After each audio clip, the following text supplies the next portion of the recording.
বাঁচার সুযোগ থাকলেও দেশ এবং দেশের মানুষের কথা চিন্তা করে নিজের জীবনকে উৎসর্গ করে গেলেন অকুতোভয় পাইলট আসিম জাওয়াদ।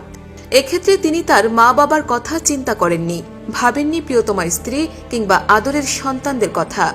তার ভাবনায় ছিল কেবলই দেশের মানুষের সুরক্ষা। বিমানটি লোকালয়ে পড়লে অসংখ্য মানুষের প্রাণ যেতে পারত। এ কথা ভেবে নিজের জীবনের তোয়াক্কা করেননি তিনি। বিমানটিকে নদীর ওপর নিয়ে শেষ মুহূর্তে বিমান থেকে প্যারাশুট দিয়ে নিচে নেমে আসেন। বিমান বাহিনীতে স্কোয়াড্রন লিডার হিসেবে কর্মরত ছিলেন আসিম জাওয়াদ। তার সাথে থাকা অপর পাইলট ছিলেন উইং কমান্ডার সোহান। গত 9 মে বৃহস্পতিবার 10:25 দিকে চট্টগ্রাম বন্দরের পতেঙ্গা টার্মিনাল এলাকায় বিমান বাহিনীর ইয়াক 130 প্রশিক্ষণ বিমানটি দুর্ঘটনায় পতিত হয়। এর আগে যান্ত্রিক ত্রুটিতে বিমানটিতে শিখার সংযোগ হয়। এ সময় বড় ধরনের ক্ষতি এড়াতে দুই বৈমানিক অত্যন্ত সাহসিকতা ও দক্ষতার সঙ্গে বিমানটিকে বিমানবন্দরের নিকট অবস্থিত ঘনবসতিপূর্ণ এলাকা থেকে জনবিরল এলাকায় নিয়ে যেতে সক্ষম হন। ইচ্ছে করলে এর আগেই তারা প্যারাশুটের মাধ্যমে বিমান থেকে বের হয়ে আসতে পারতেন, কারণ বিমানকে রানওয়েতে ল্যান্ড করানো মোটেও সম্ভব ছিল না। ফলে সময় মতো বেরিয়ে এসে সহজেই তারা বেঁচে যেতে পারতেন। কিন্তু জনমানুষের কথা চিন্তা করে নিজেদের জীবনের ঝুঁকি নিয়ে দুর্ঘটনায় পতিত বিমানটিকে তারা কর্ণফুলী নদীতে নিয়ে যেতে সক্ষম হন।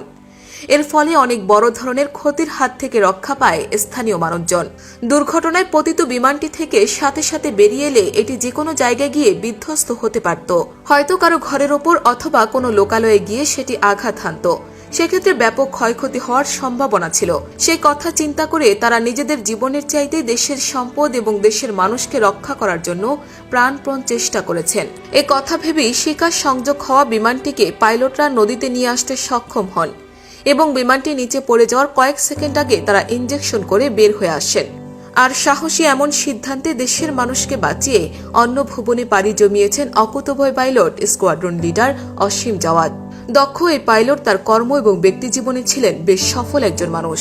1992 সালের 20 মার্চ মানিকগঞ্জ জেলার সাটুরিয়া থানার গোপালপুর গ্রামের এক সম্ভ্রান্ত মুসলিম পরিবারে তিনি জন্মগ্রহণ করেন।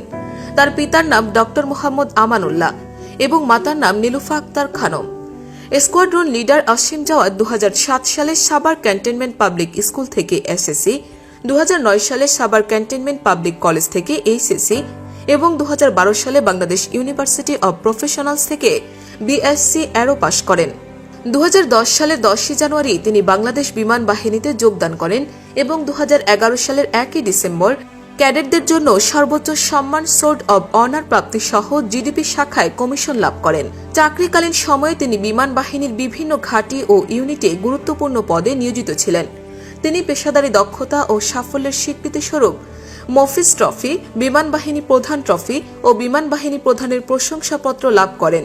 এছাড়াও জাতীয় বিমান বাহিনীতে কোর্সে অংশগ্রহণ করে সাফল্যের স্বীকৃতিস্বরূপ chief of air stuffs trophy for best in fly Indian air force অর্জন করেন।